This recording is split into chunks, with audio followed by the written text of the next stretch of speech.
اه من ملاوي. احنا يعني انتقلنا من بابا، اتنقل من ملاوي وجينا القاهرة، وبعدين حصل اني انا دخلت المدرسة بعد وفاتهم في القاهرة نفسها في المردجو.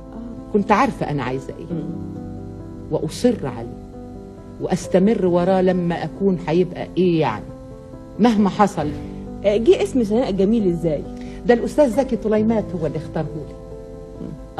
قال لي اسم سناء، قلت له اهلي دول يعني انطردت وكل حاجه، بس كمان اني انا يعني اسمي سوريا دي لا يمكن. قال لي خلاص نغيره. قلت له طب اسمي ايه؟ قال لي سناء جميل.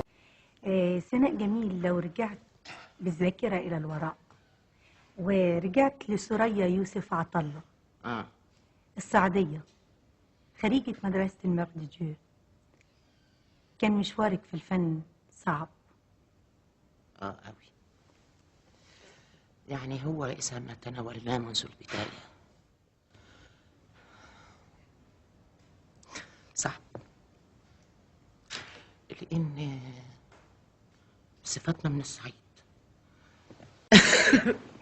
بنفعل بفتكر يعني عارفة.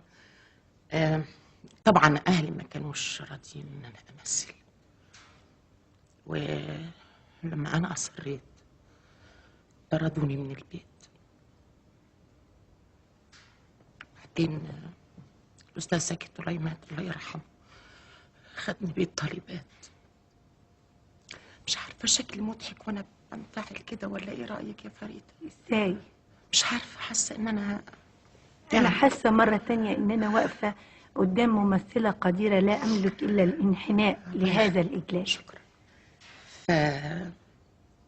أصريت، يعني أنا حبيت أثبت لهم إني أنا مؤمنة بالحكاية دي.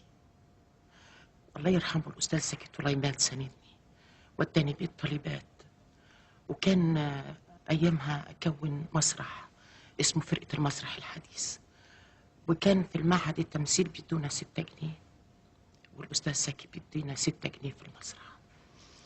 فكنت بدفع لبيت الطالبات، وخد لي إذن مخصوص علشان أقدر أجي بعد المسرح.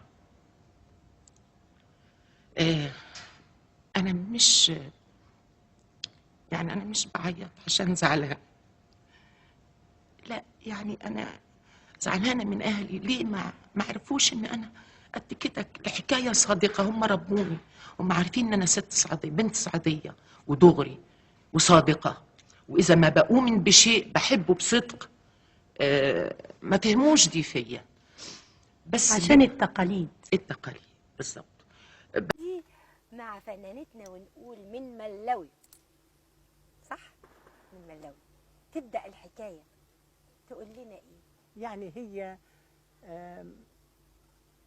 اولا الاسم الحقيقي طبعا مش هو سناء جميل. لا، اسمي سوريا يوسف عطله. ايوه. من ملوي. نزحنا من ملوي وجينا القاهرة. ايوه. واهلي دخلوني مدرسة مردجيو داخلية.